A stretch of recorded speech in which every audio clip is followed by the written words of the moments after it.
We have Marilyn Santos. She is the Associate Director for the USCCB Secretariat of Evangelization and Catechesis.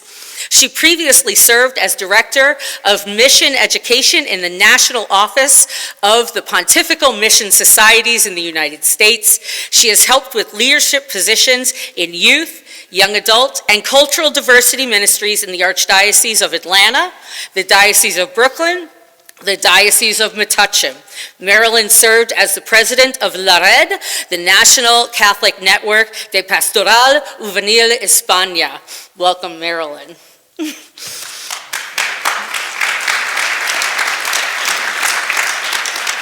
Next, we have Alexandra Carroll. She is the communications manager for the social mission for the USCCB Department of Justice, Peace, and Human Development. In 2021, she was selected as one of only 16 young adult communication specialists from around the world to the Vatican to participate in the Dicastery of Communications Initiative on Faith Communication in the Digital World. Alexandra, thank you.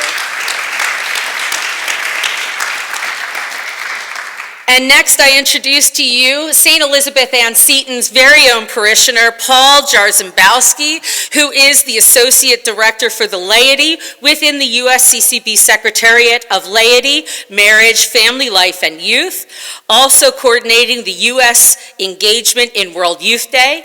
He has held leadership positions in youth, campus, and young adult ministries in the Archdiocese of Chicago and the Diocese of Joliet.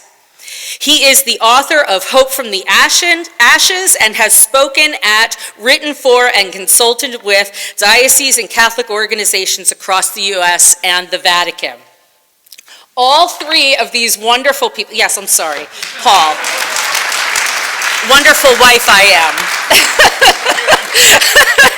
I can't have him coming home with a big head tonight. I'm sorry. Paul is my husband of almost 20 years in June. Thank you. All three of these amazing people serve on the USCCB National Synod staff team for the current Synod on Synodality.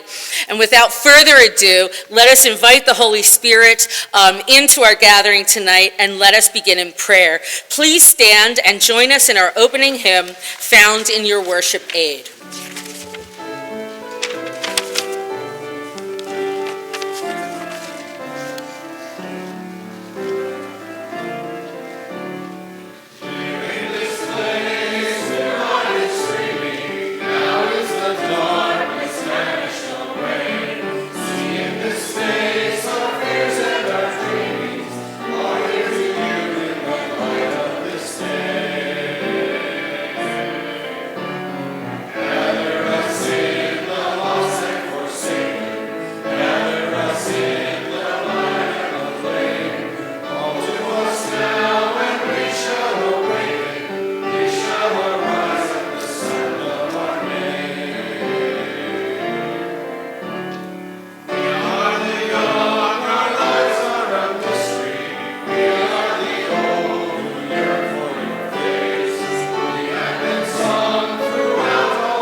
Teach us the way we must go and how we are to pursue it. We are weak and sinful. Do not let us provoke disorder. Do not let ignorance lead us down the wrong path, nor partiality influence our actions. Let us find in you our unity, so that we may journey together to eternal life, and not stray from the way of truth and what is right. All this I ask of you, who are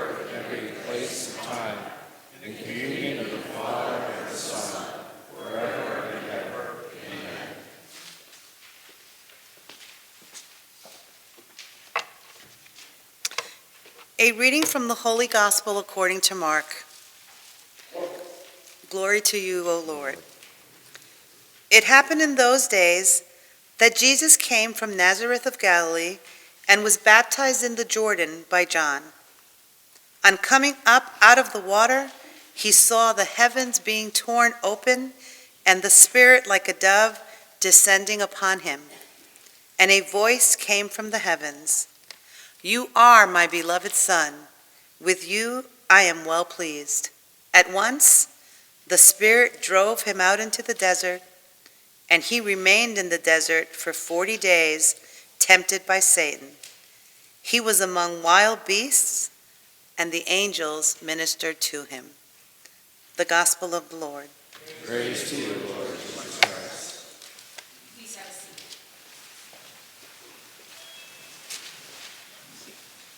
First of all, it's good to be with you.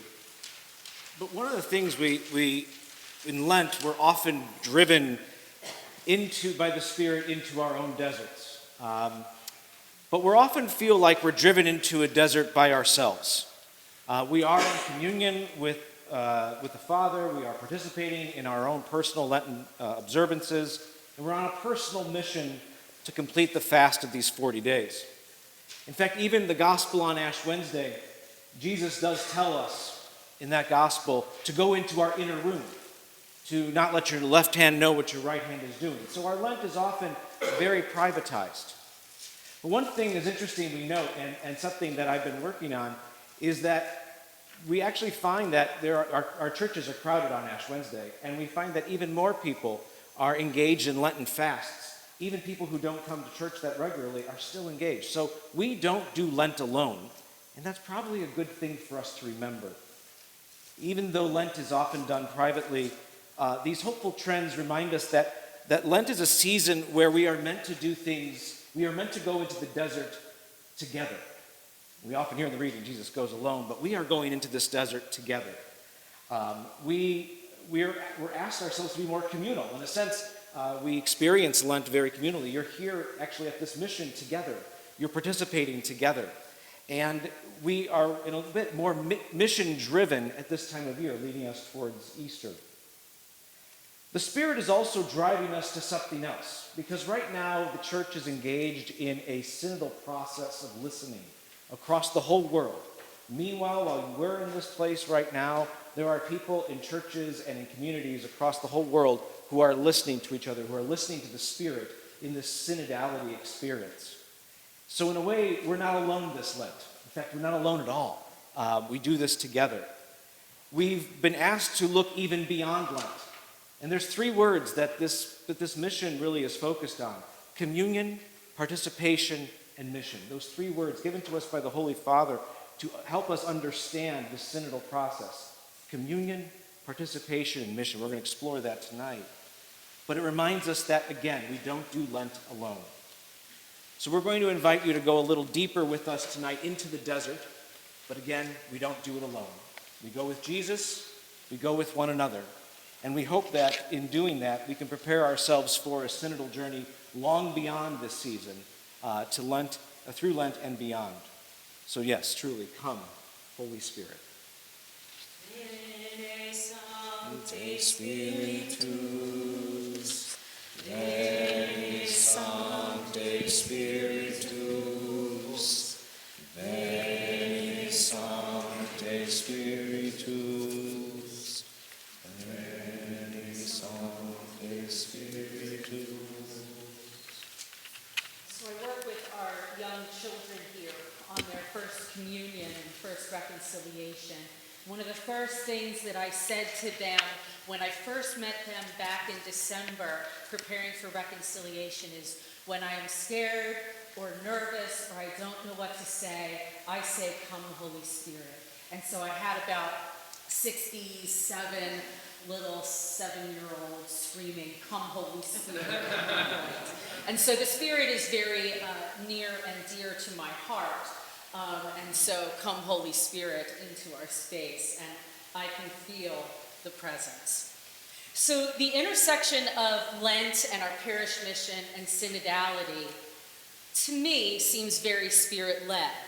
As I was speaking with Dr. Tom Little and Father Jim Kiesel about our evening, we kept coming back to the Synod and how people had questions about the Synod and what some of those questions are.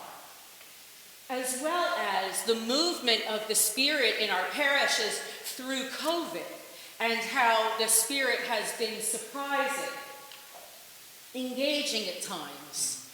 And sometimes it's been a little lonely. But the synodal process is one way that we have started to come together.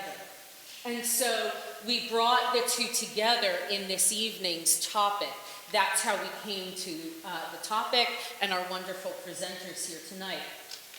Now, how many of you have been to a parish mission before? Okay, this is going to be totally different. In the sense that we're going to have a dialogue with our presenters. And some of the questions that I have heard, Father and Dr. Little have heard over the last year, we're going to present to our speakers and give them an opportunity to respond. We will have some time for large group questions, but also some small group conversation. So just think about this and put this in your nugget that at some point I'm going to invite you to turn to 2 other people or 3 other people to have a conversation. So some of you might need to move a little bit to be able to have that conversation. Those of you who are watching on our live feed, Mitzi will be sharing the questions with you. We invite you to share your thoughts and insights in the chat section of our live stream. And those of you who are on Zoom with Griffin, he's going to break you out into small groups so that you have an opportunity to listen to others and share your thoughts with others in a more small group experience. Please engage in this as you would in a live session. You will get out of this experience what you put into it. And we're glad that you are here even virtually, especially virtually. And those of you who are here, again, you will get out of tonight's experience what you put into it. So the format is a little bit different. We're not just going to be hearing from our presenters, but we're going to be hearing from the wisdom of the Spirit that is in the room, and that is you. So, I would love to hear a little bit more about each of you, about your experience with the synodal process, and just where are you within this, within the USCCB? Marilyn, would you begin us this evening? Sure. Thanks, Sarah. And again, thank you for the invitation. It's always nice to get out and actually see people and realize now that they have legs, right? We've been looking at each other on Zoom for the synodal process.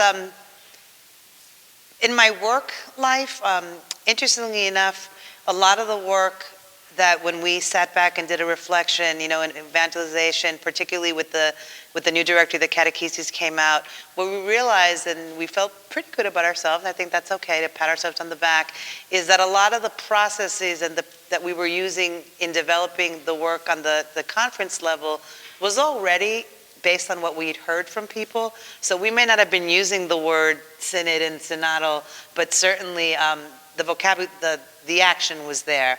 Now, as you mentioned, I have the pleasure to serve on the team at the conference that meets monthly with all the diocesan people that are planning and processing. So it's just been, I just sit back and listen because it's not just about the synod, but everything that they're sharing is really helping to inform the work that we are going to do in evangelization and catechesis as well. And on a more personal note, in my home parish, we actually had our second in-person listening session last Saturday, and my pastor actually helped me to. I'm leading the synod for the parish because you don't say no to Father. But it's been really great for me because yet again it allows me in the parish setting to really take that step back and not listen from the USCCB perspective or ear, but just as Marilyn the Catholic. Marilyn, the Catholic that is called to be a member of this church and to take responsibility for it. So we're taking it really serious in our parish as well. The parish council has stopped any major plans, strategic planning, et cetera, until our parish sessions are done. And that's going to be our guiding light for the next few years. So. Great, thank you, Marilyn. Alexandra?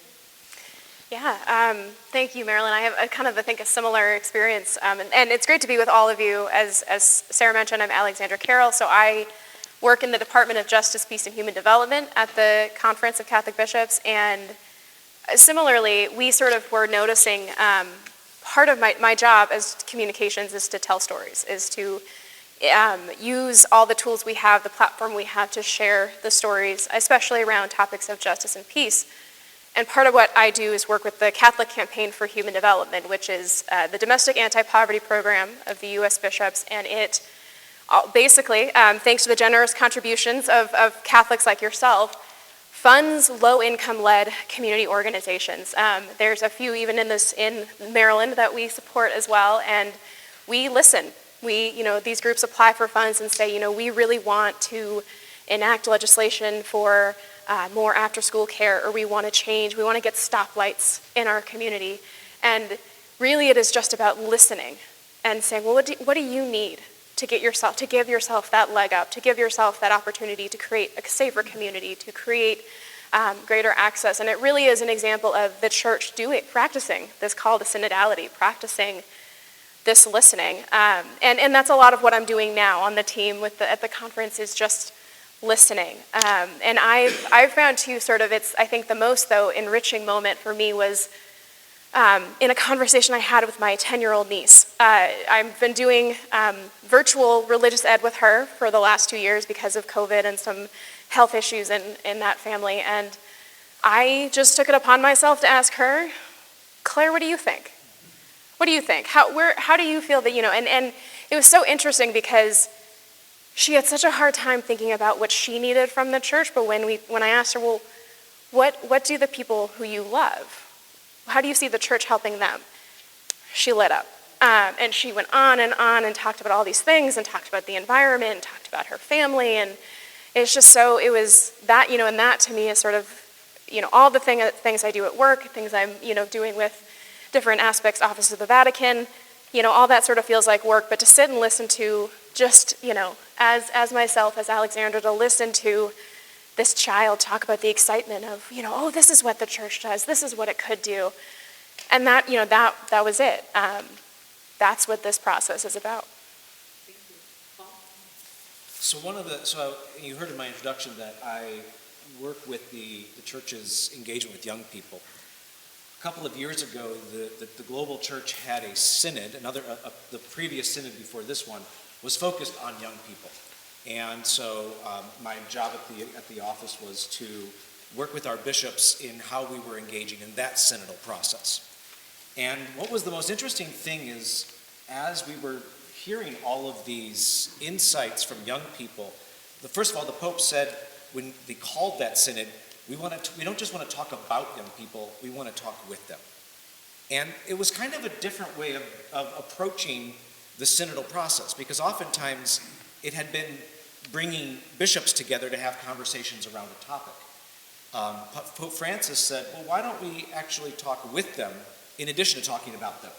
Because if we talk about them, if we haven't talked with them, then it's not as genuine. So he invited us to do that with the young people in different countries. And one of the things that we heard we heard a lot in the United States in our reports that we had gathered, and then what was heard internationally was that it wasn't so much what the young people had said, but that the church had engaged them in a conversation, that the church actually cared about my opinion. And that whole concept was very important. And Pope Francis then started calling that phrase, first I started hearing about synodality was in Rome when they were kind of finalizing all this. And what I had heard as young people just like to just be asked to just be a part of the conversation, Pope Francis used the word synodality, that they appreciated synodality. Of course, then the young people had to ask him, so what do you mean by that? He said, well, what you just said, that you want to be invited. So that's how that term, for me, started really appearing. And it was just this fact of, thanks for just inviting me into a conversation with the church, that you didn't just talk at me, you didn't just talk about me, but you talked with me.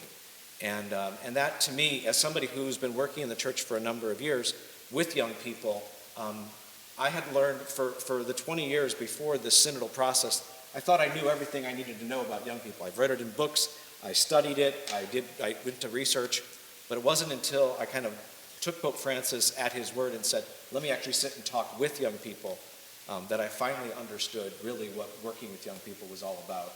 And it transformed my ministry, and I think it transformed our work in the synodal process. Yeah, thank you so much for sharing about that. You know, we've been throwing around the word synod and synodality a bit. They're kind of like the new church buzzwords, right?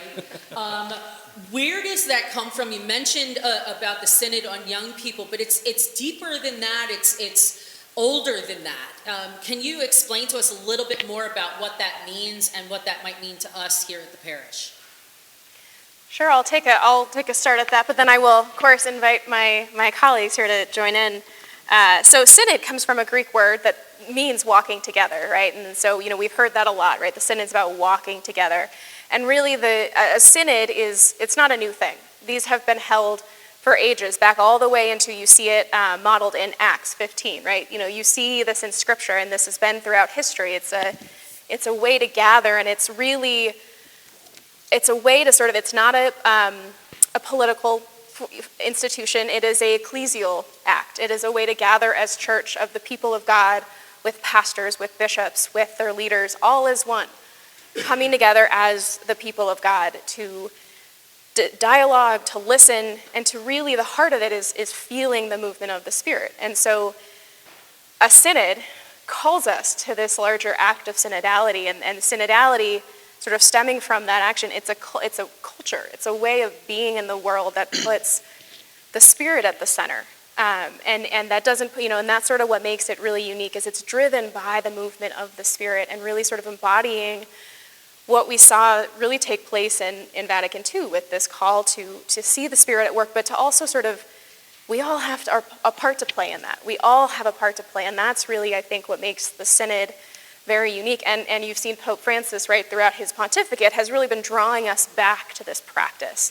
You know, with the Synod of Young People, the Synod of the Amazon, sort of all of these different opportunities to really invite the church into a deeper listening, into a deeper dialogue with each other, but just listening to the Spirit and letting that be what drives us, rather than political issues or sort of, you know, we have to meet these outcomes, but it's what is the Spirit calling us to do in the world today.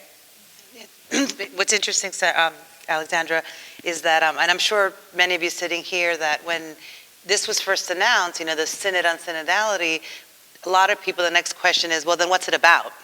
Because we'd had the Synod on the Amazon, the Synod on Young People, so many people were like, well, eventually they'll announce what this one's about, and because that is what it's about, as you said, it's calling us back to this ancient practice that we lost track somewhere along the way. I think Vatican II certainly inspired us to be Spirit-driven, but I think with this one, Pope Francis is being very, very, very intentional that, no, the focus of this is so that we all start being and doing church in this manner, that it's really more, you know, it's not any doctrinal statements aren't going to be made.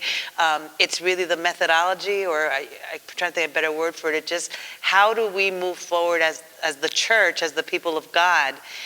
You know, the Synod is basically, you know, Catholic people being called to be Catholic together, to pray together, to listen to each other, and then to do.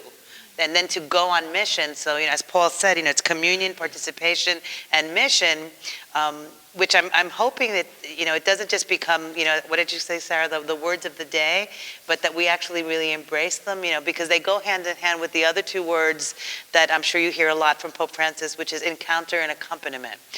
Communion is, and particularly participation, that's accompaniment. We're all on this together, and then the mission is bringing the love of God, you know, to as many people as possible. So this is really, it's not about a topic, but more as a way to encourage us to walk together, or journeying together is used a lot, so that we develop a listening heart and a listening spirit, and not just, which unfortunately a lot of us do, you know, myself, I point the finger at myself first, when people are speaking, sometimes are we really listening, or I'm just formulating my answer? Am I going to respond? So I know in the sessions, one of the things that we're very clear is everybody shares for themselves, and you are not to respond to what anybody else has shared, because it really is just letting people share. Well, no, I'm gonna get all nerdy here for a moment. Because you haven't had enough of that. Yeah, church nerds unite. So actually, in the New Testament, one of my favorite things about this is that the Greek word synod is found in the New Testament, and it's found in one place. It's in the story of Jesus getting lost in the temple. You know that story? Because the reason why they lost Jesus in the temple wasn't because Mary and Joseph just couldn't figure out where Jesus was. I mean, it's like you had one job, take care of the Son of God, and you lost him in Jerusalem. We kind of think about that story. But the reason why they thought he was still with them was because they thought he was lost in the caravan. The Greek word caravan is synodia. So synod and caravan go together. So what it kind of tells me is that the notion of this caravan where you could almost get lost and then it moves, you think about a caravan, it's on a pilgrimage, you're moving, it's messy, there's a lot of storytelling, and you can lose yourself in it, literally, just like Mary and Joseph lost Jesus in that caravan. That's the kind of church, I think, that we're hoping to be, is to be a caravan-like church, which means we're never settled. And it's tough because, in a way, when we think of church, we think it's very sedentary. We've established our mission statement. We've got our bulletins. We've got our building. It's here. But the notion of a church that's synodal is one that's constantly moving. It's always there's always a buzz about the community, which is kind of unsettling for people who really like to say, no, we've figured out what we're going to do. Can we just do it? And it's like, yeah, but then, because people are always changing, the church must always accompany and move along with them. So I like that image of the caravan as the church. And does it unsettle us? Absolutely. Is that why some people are like, why are we doing this? Yes, that's probably because it does mean that we're gonna constantly be churning, and when we just want to settle down. But that's not the image of church that the synod is kind of moving us towards. So what do we need to have in place for synodality to happen? Like, what are some of the good ingredients that a parish would have, that people would have, for synodality to take root and become cultural?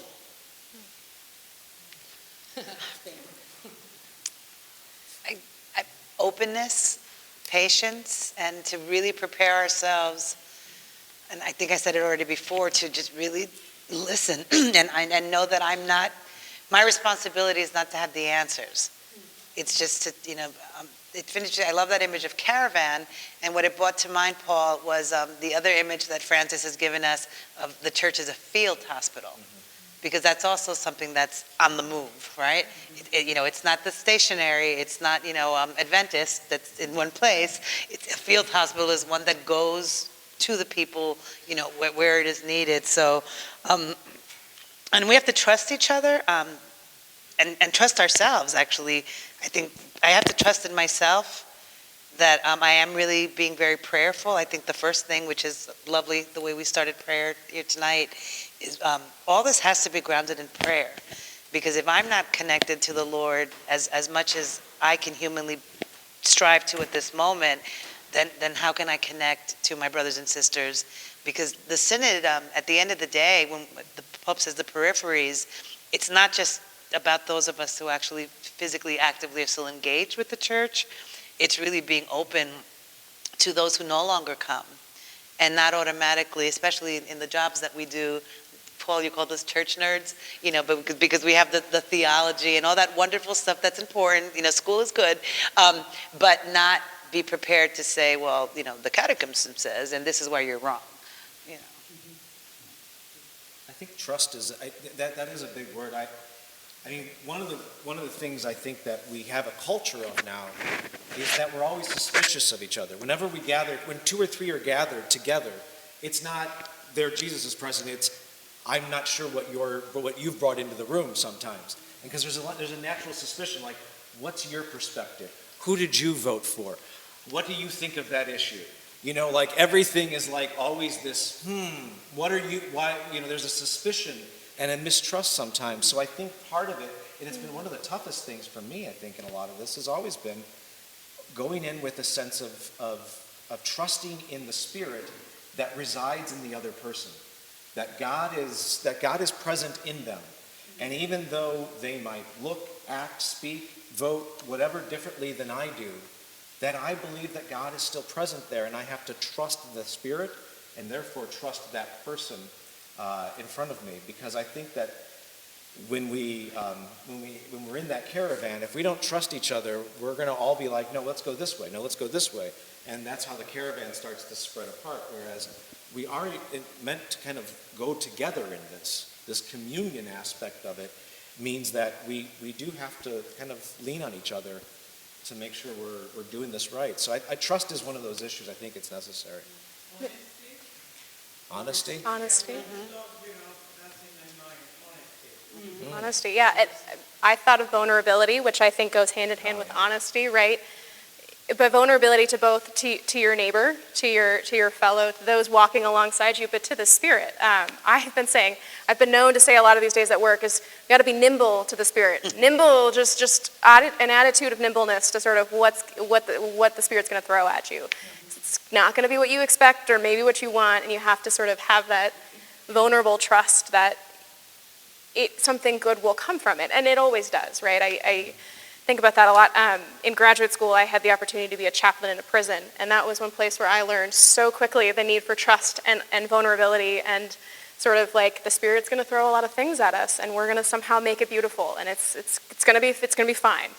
And that's, I think, a lot of, in order to have that listening and that encounter and that discernment that is called for in synodality, you have to be honest with each other. You have to be vulnerable. You have to trust each other. It's hard. It is hard. Going with the flow of the Spirit is very difficult, because it may not be what I want. Right. It usually is not. A lot of times it's not. No, usually it's not. And that's it's not. part of the lesson. So you kind of hit on this next question, but I'd love to take it a little bit farther, is why is this taking so long? Why does the synod take as long as it does? Because it started in 2020 or 2021, and it's going to go till 2023. So why is it such a long process? Actually, in the history of the church, it's actually not that long. It's actually lightning speed in relative time.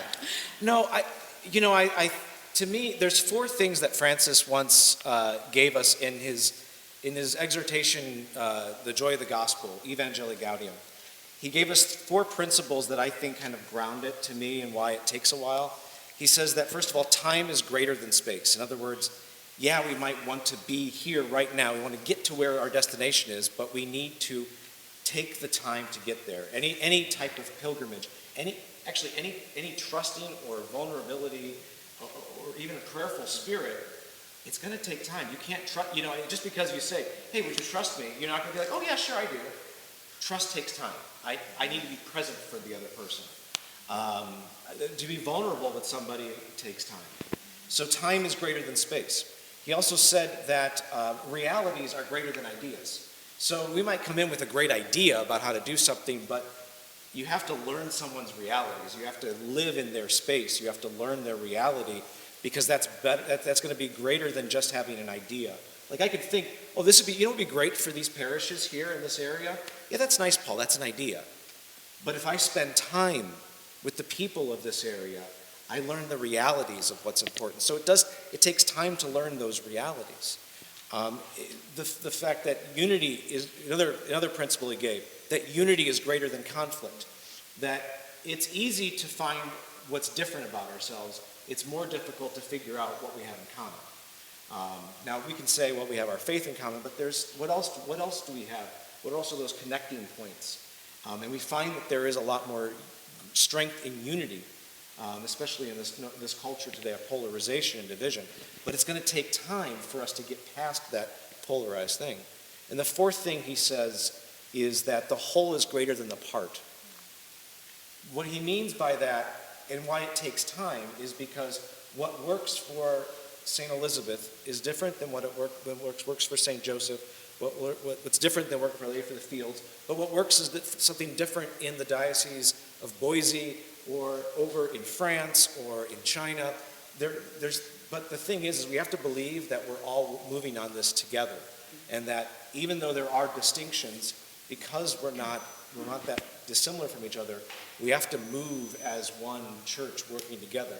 And that's going to take time too, because it's a global synod, which means they have to hear from St. Elizabeth and Seton and Our Lady of the Fields and St. Joseph's, but they also have to hear from a million other parishes. I don't know how many parishes there, but they're going to hear from a lot of other places around the world and really discern and sit with that, and again, in a prayerful way. So I think all of that is part of what makes synodality. It takes time.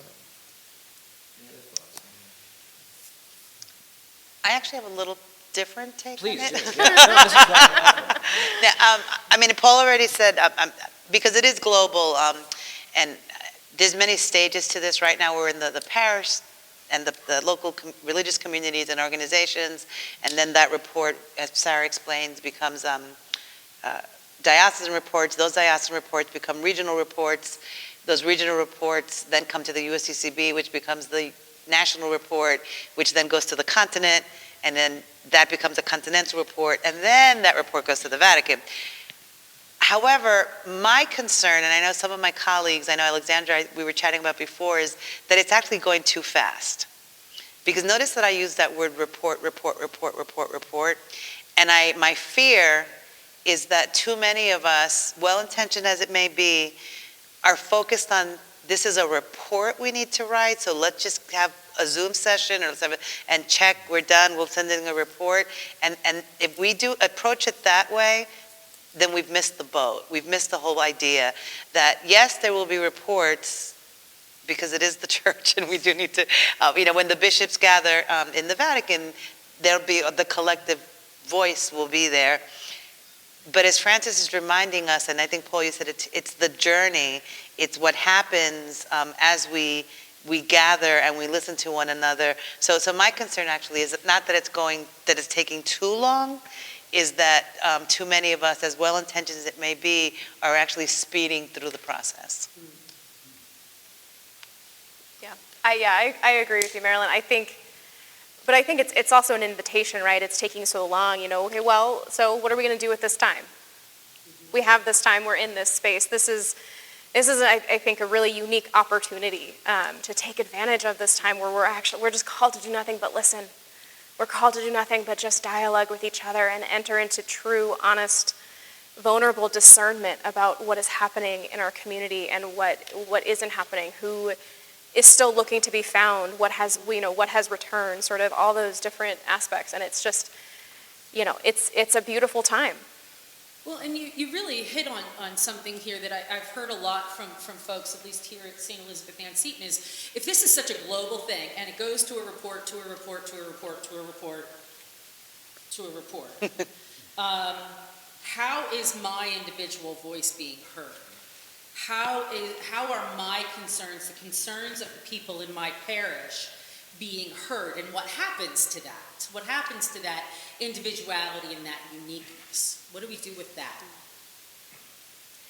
I'm gonna steal a story that I heard Bishop John Stowe of Lexington, Kentucky tell because I heard it a couple weeks ago and it's always stuck with me.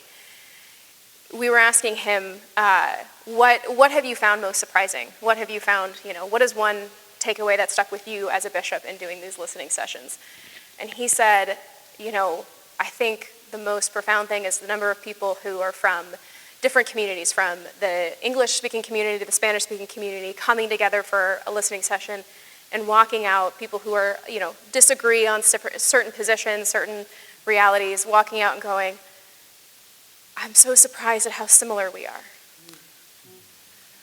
And I think that sort of gets to the point of, what happens to the individuality is I think we'll find, and I know we've been talking about this a little bit at the conference and thinking about how do we write this report. I think so. I think, there's some of us who are sort of, well, the 10-page report, it'll happen. I think we're going to see a lot more similarities than we think. And I think that gets to part of it is the church is very different. It's very, the church in the United States is very different than the church in Africa or the church in Germany. But there are some things that we will recognize as similar. There are some things that we will see that unites us as the people of God. And I think, my second point would sort of be the individuality happens here. That's where your individuality comes out, is here at this. One of the 10 themes of the Synod is co-responsibility. And this is an invitation, absolutely your voice will go to the diocese, and then that'll go to the conference, and that'll go to Rome, and it'll go through all those processes. But really where your individual reality, your experiences, what you're passionate about, that can affect change right here. Absolutely. The individual voice and what we've heard is, how is my voice going to be heard? And again, we've had some conversation about this, that maybe the response to that, which is not meant as a pushback, but maybe a little bit of a challenge, is how have you listened? Is it about your voice being heard? Is that your only priority or objective? Or how have I heard? What have I heard along this journey? Which then ties into what you're saying is then how do we move forward together? Yeah, because in a lot of senses, the really synodality is meant to not necessarily just be, we're just giving Rome a bunch of things to think about. We're giving this parish, these parishes, this diocese things to think about. Because in a way, part of these listening sessions involve you and involve Father and Deacon. You're listening too. And you're being listened to, and we're listening to one another in this process. And so I think the biggest fruit of this will be seen immediately on the local level. But then some of those lessons will then filter to on the diocesan level. So and then that'll come to us, and then it'll come to the continent and the world. So in a way, it's this constant cycle of listening and speaking. It's both listening and speaking, and sometimes we're caused. The old adage, God gave you 2 ears but one mouth. We're caused to listen twice as much as we are to speak, but we are still invited to speak, and everyone is listening, everyone is speaking, and when that happens, I think that can be heard on any level. But also know that on our level too, we've been listening. That's why we're actually part of here too, is we love listening to what people have to say as well, so that we can hear it. And we're hearing a lot of these things nationwide. So what you're saying is I have some work to do.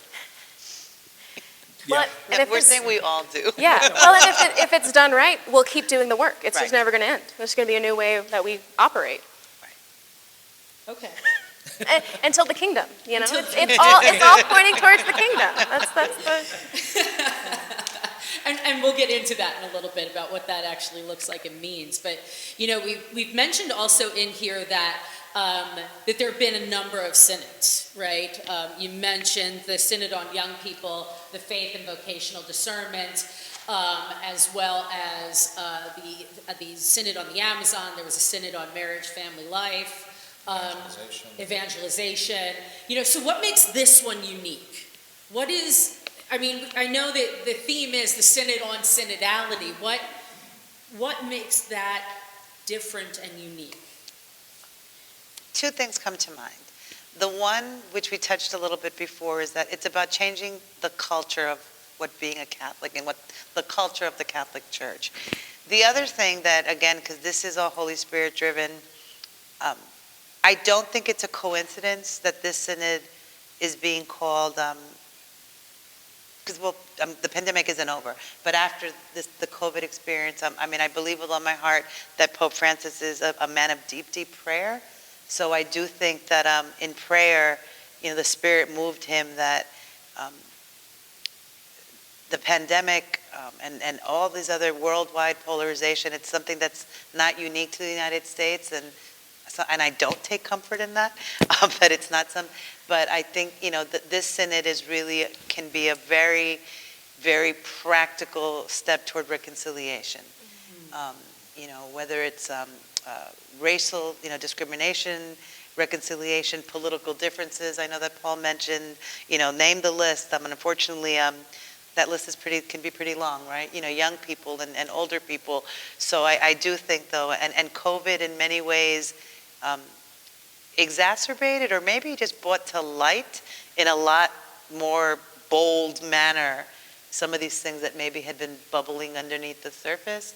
So I do think spirit-driven, Pope Francis is a man of prayer, called it at the perfect time in our globally, because we have become a global world because of communications, and things like that. So. Any final thoughts? I think, one thing that comes to mind is we use this a lot at the conference when we do presentations on the Synod, is this inverted triangle. And this is sort of the longest, broadest period of consultation that the Church has entered into, where rather than starting at the top, right, Vatican II was an ecclesial event only. That was something that was done in Rome, and we sort of then, the results sort of, came down, top down. This is going bottom up. This is, Pope Francis talks about this as the way of the Church of the third millennium, and it's quite an opportunity, right? The Vatican is not, they're waiting.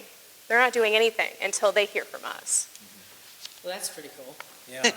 In a way, I know it's been, I don't do math very well, but it's been a while since the Second Vatican Council, but in a way, the Second Vatican, this is in a way, this is how the council is continuing to unfold.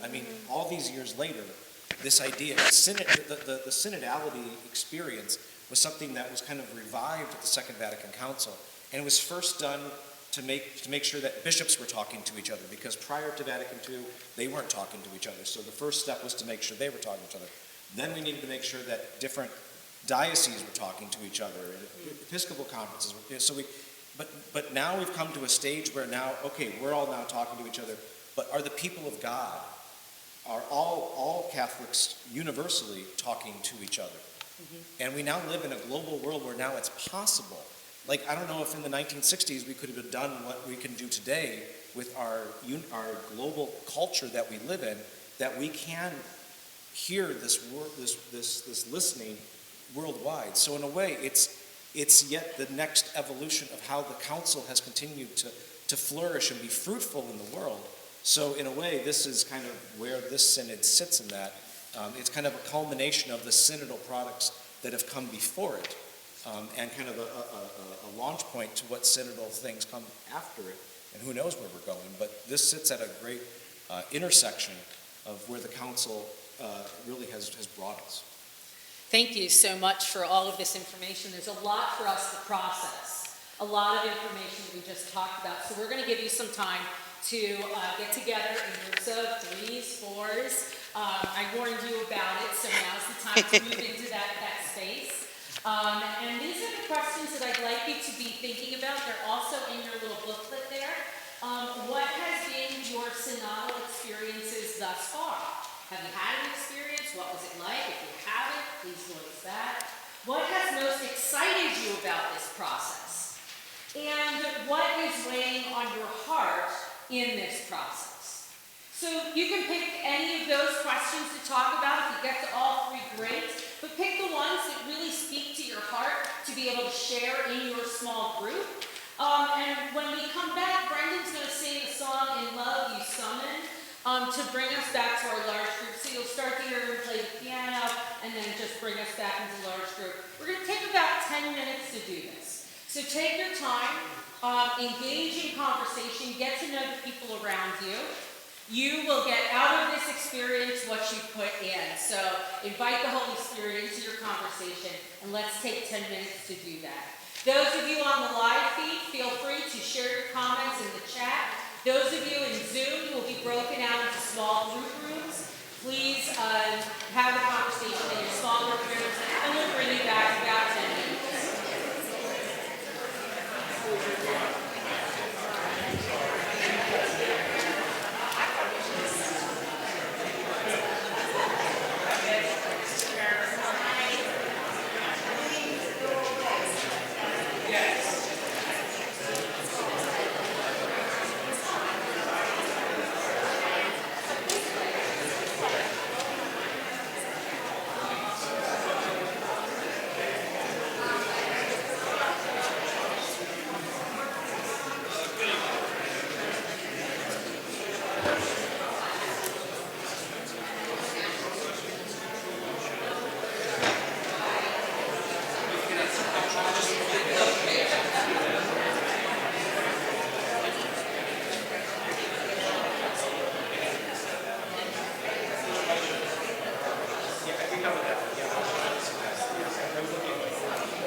What did you hear?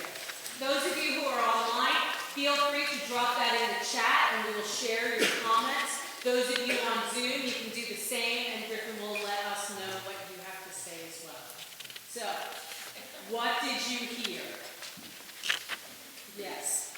Okay, I heard parents who were upset because their kids don't go to church anymore. They're upset because their grandchildren go to church, but it's not Catholic church, who are upset because somebody they know who's gay heard from the priest in church one day that all gays are going to hell, so he doesn't go to church anymore.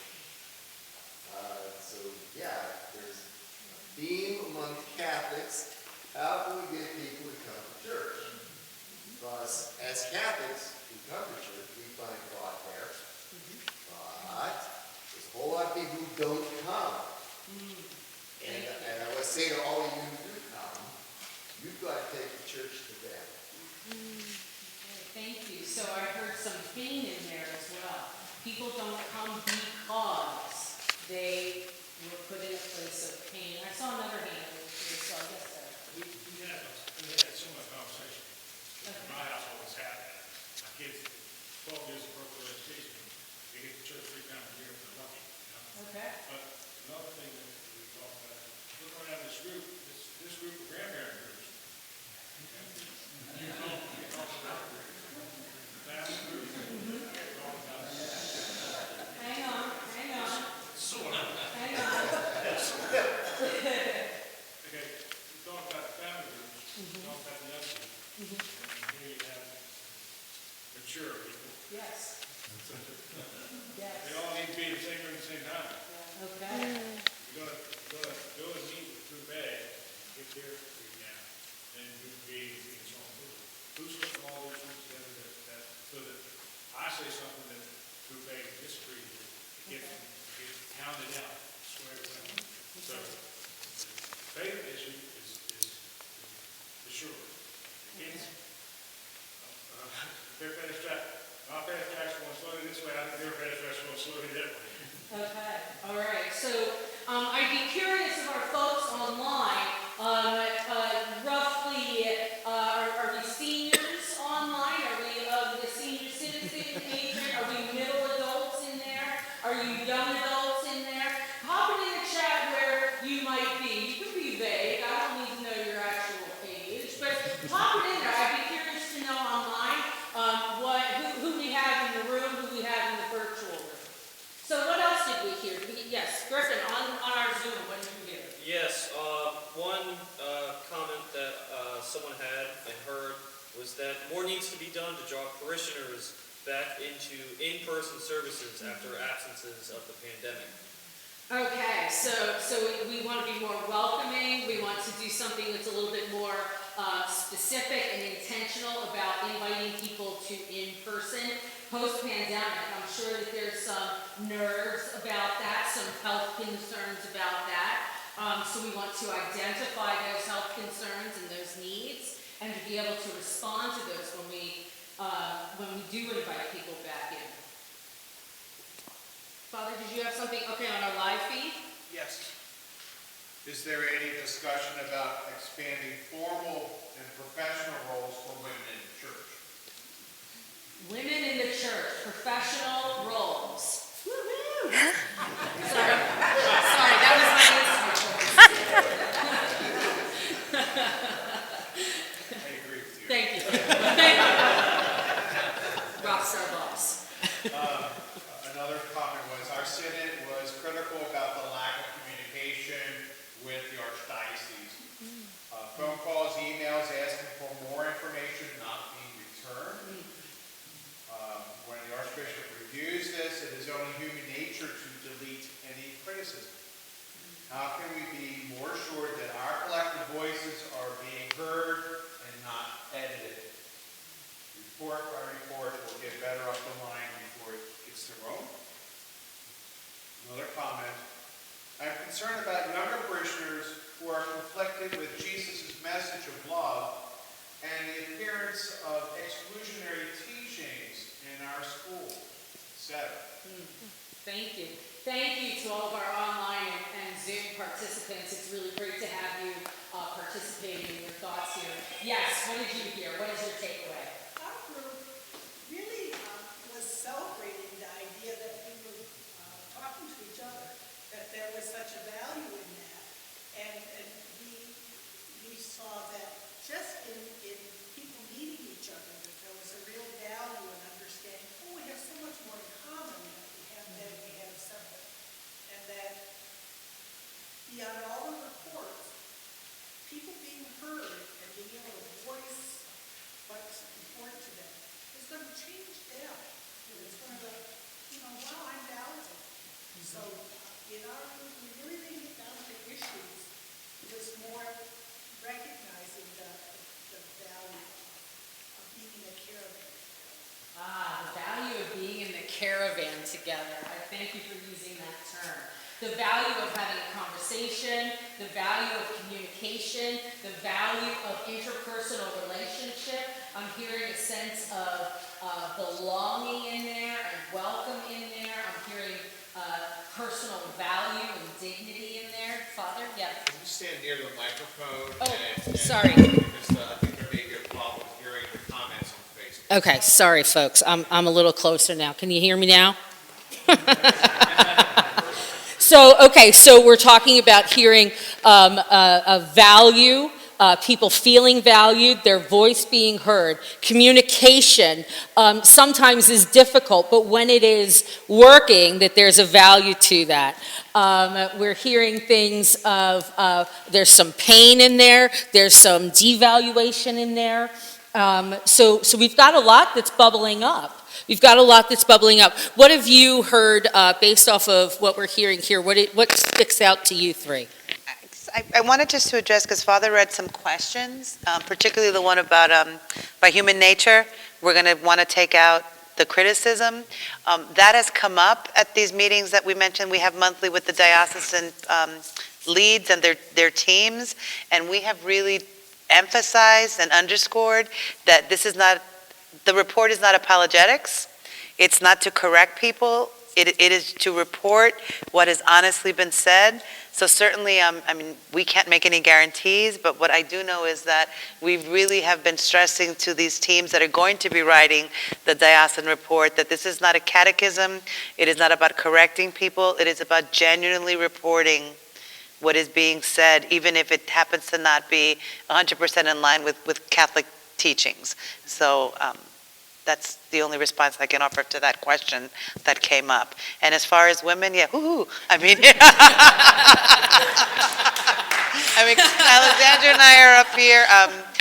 So hopefully, Sister Natalie is actually going to be participating in the synod with a vote, which is the first time that a woman, who obviously is not a bishop, is actually not just going to have a voice, but actually has a vote when the synod gets to Rome. So. Okay, so let me just underscore that. Sister Natalie Bicart is in the synod office at this one, and I'm sorry, I don't remember her title, but she will be part of the synod process, and she will have a vote in this synod. We have a female vote in the synod, and I don't think that's never happened before, Nope. right? It's only ever been bishops, right? It has been bishops and some key representatives of religious communities. There have been like provincials and things like that have been allowed. So they've been expanding. It used to be just bishops. Then it was bishops and provincials, and usually the men. So now it's the circle is widening a little bit more. And there have also been more and more people at the synod. So women have been at the synod for a number of years now, but this is the first time they're voting. So the first time, actually, in the synod on young people was the first time somebody, basically under the age of 40, was at a synod. And so now, maybe in a couple of years, that also will, so soon you'll have a vote at the synod. So, the circle is widening, and so, yeah, Sister Natalie is a key figure there in Rome leading this effort, too. Great, I just wanted to make sure you guys up there heard that in the audio there. So what else did you hear? What are your takeaways?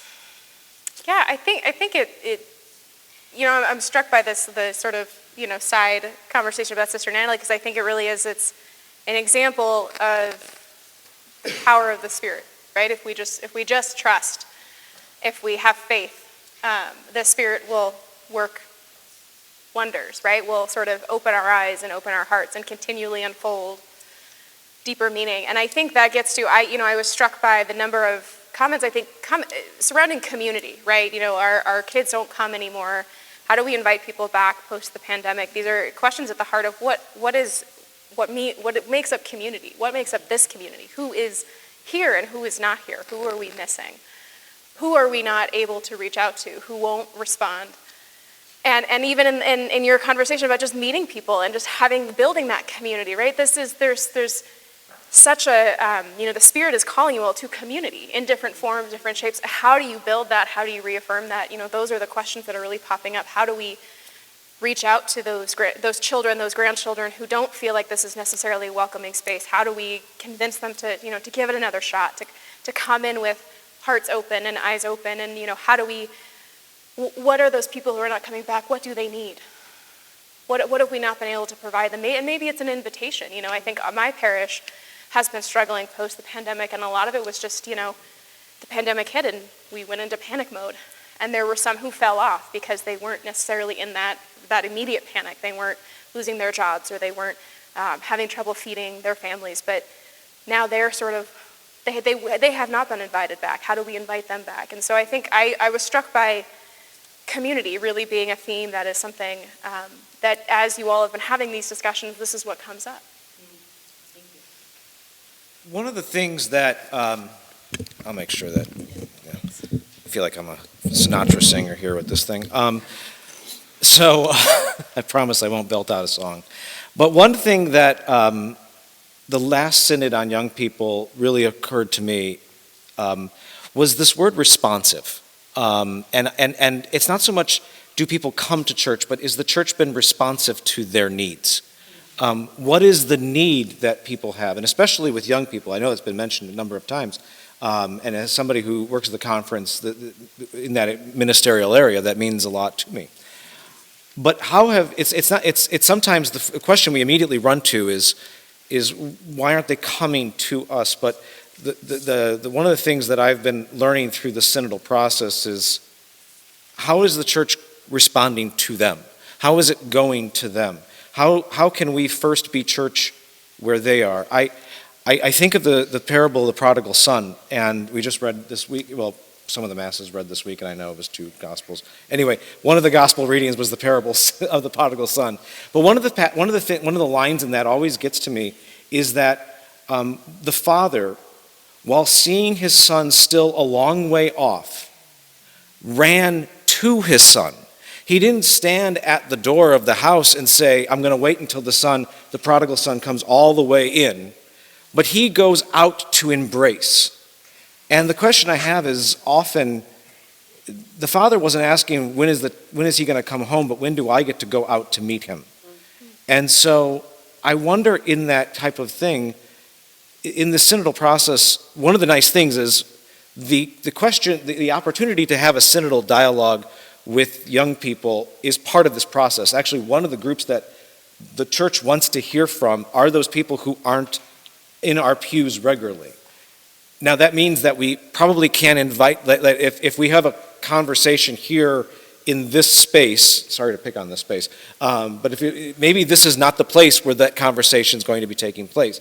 It's going to be taking place in downtown Crofton. It's going to be taking place in Washington, D.C. at their offices. It's going to be taking place at a restaurant somewhere else. It's going to be taking place at home around our kitchen tables with or over the phone with a son or a daughter or a granddaughter who does not maybe go as often to church.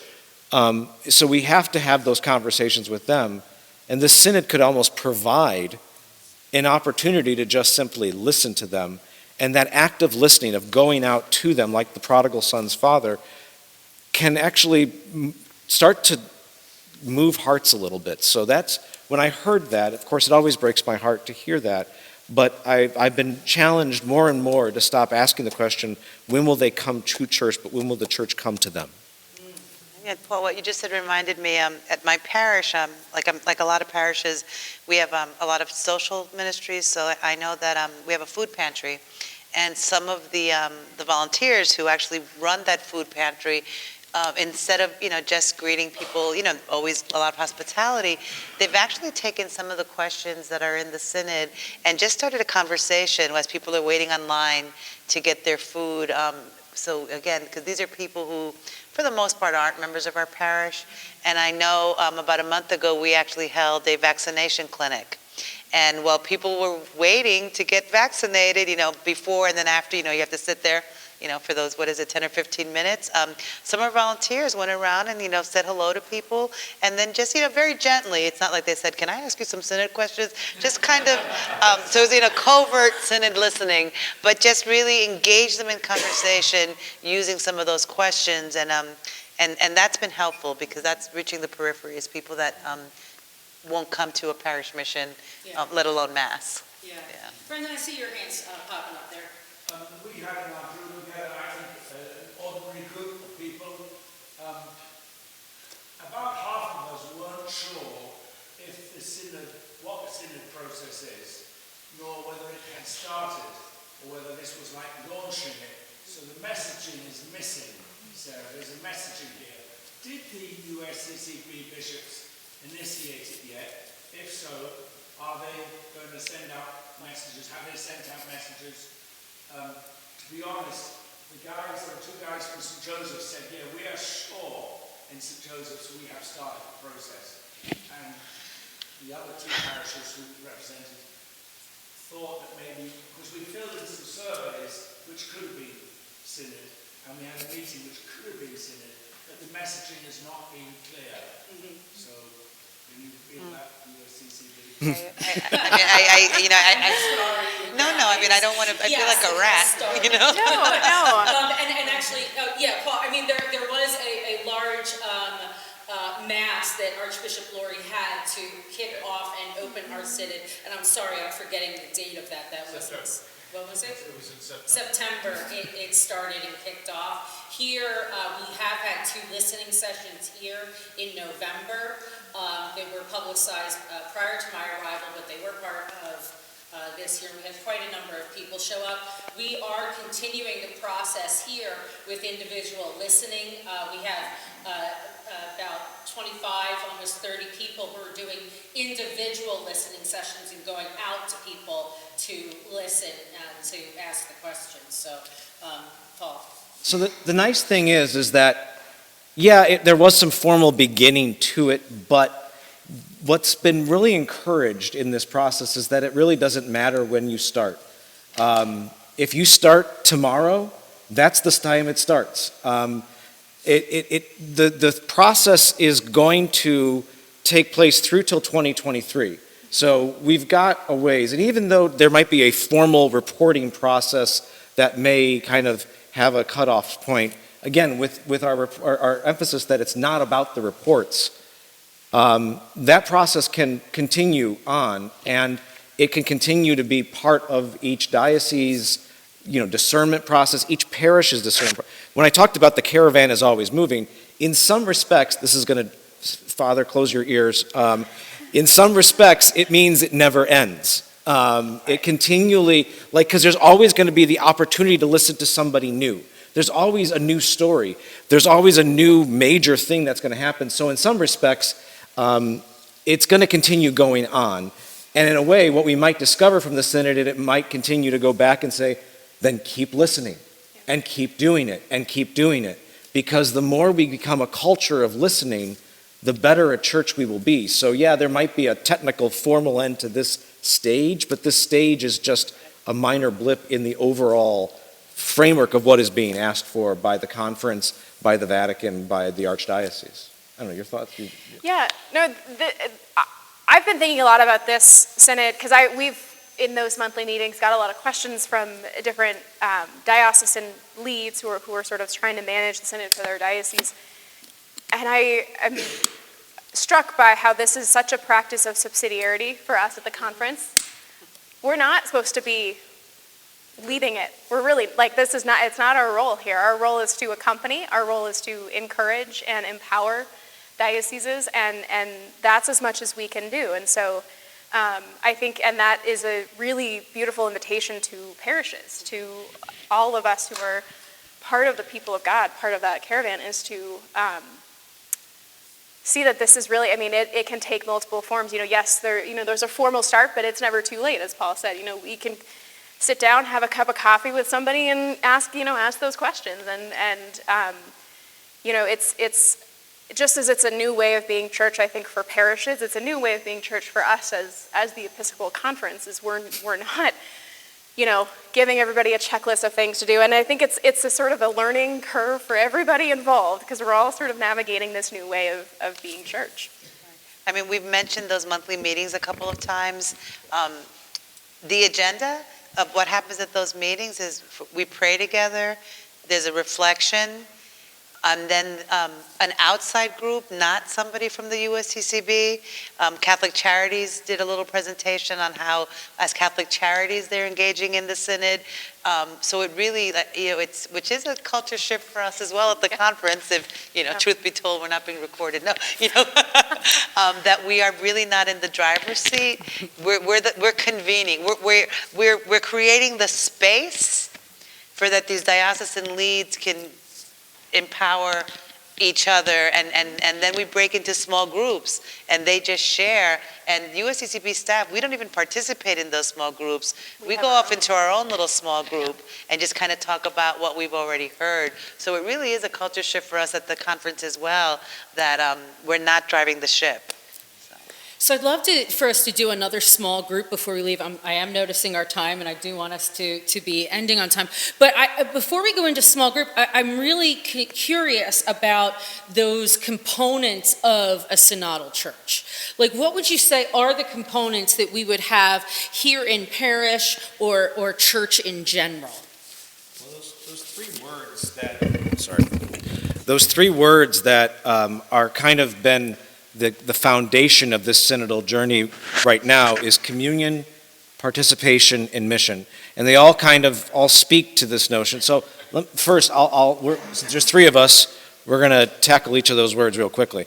First, communion. It's about family. It's about seeing church as family a lot more. Again, that's that trusting each other, being less suspicious of each other, to know each other's stories. And that's part of being family. How often in our parishes do we know the stories of each other? Do we know each other's stories? Can we create parishes that are more communal in the sense of knowing each other's stories? Do we know as a diocese the story of the other parishes? Or are we kind of always in our, it's getting us outside that bubble, whatever bubble that is. And we love bubbles today. In one respect, Twitter is just one, sorry, no offense, social media there. But Twitter is like a bunch of bubbles just talking within each other.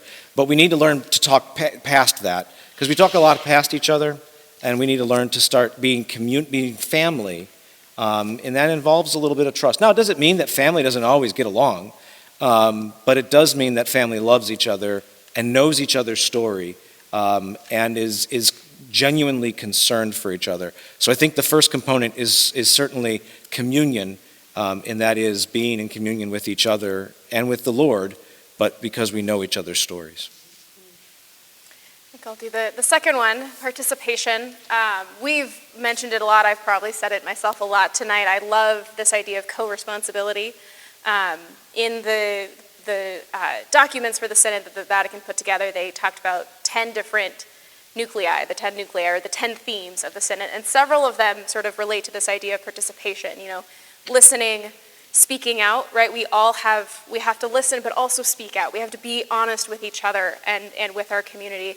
But then there's sharing responsibility for our common mission. And participation really is about, we all have a role to play. We're all responsible for the community that we live in. We're all responsible for how the caravan is doing, right? To keep the theme going here. And that's it's a beautiful invitation in co-responsibility. I think about a lot my work with community organizing groups. They reach out, they ask everybody, well, what do you need? How are you doing? They ask everybody. And this invitation, this synod, what we haven't talked about, the beautiful part about the synod is the invitation is ecumenical. The invitation is interfaith. The invitation is to the peripheries. The invitation is to anybody and everybody the church encounters. And that is so beautiful, right? We are a church in and for the world. And so participation, how do we make sure that, this is this community, but this community touches so many others and will continue to touch so many. So how do we make sure those all can participate in this dialogue? And what Alexandra just shared really leads to that third word, which is mission. Particularly under Pope Francis, missionary disciples has become a much more common thing. It reminds me, in one of my prior jobs when I worked at the Pontifical Mission Societies, sometimes when I would actually be with a group like this, one of my opening lines that I would say, well, raise your hand if you're a missionary. Maybe one hand would go up. And then I would say, okay, let me rephrase the question. Raise your hand if you're baptized. And pretty much 99.9 would go up, and then I would say, well, then you're a missionary. And I think that Francis is really emphasizing that, and so when we say that mission is that third component, communion, participation in mission, is realizing that as a baptized Catholic, I'm responsible for my fellow brothers and sisters, for my parish, for society as a whole. When I receive communion, I am taking Christ within me, and then I'm called to be Christ to others. So really mission, it's not just, back in the old days, right, when we'd say, who is a missionary, we automatically get, like Francis Xavier, right, those who are going off to foreign lands. Yes, that is one way of being a missionary, but we're all called to be missionary. I think the church in her wisdom has actually given us two patron saints for the missions. One is St. Francis Xavier, who we knew physically traveled to the missions, and the other one is St. Therese of Lisieux, who never left the walls of the Carmel. I think the church in her wisdom is very intentional in showing us that whether I go to the mission or I'm a missionary, right, even if I never leave my immediate area. So really, mission is about being in the world for the church, for Christ, healing injustices. So that mission piece is really important because we're all called to missionary discipleship in our own way.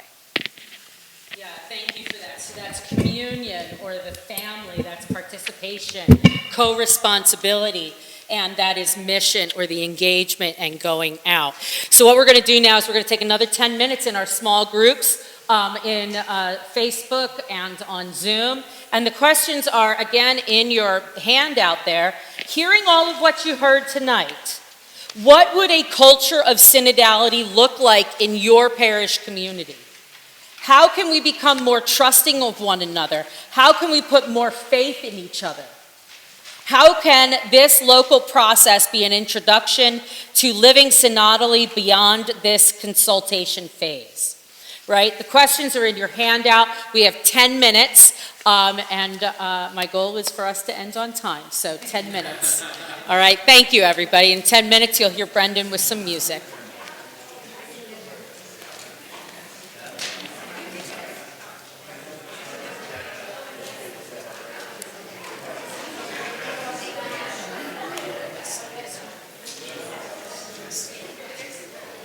Yes, I was like, don't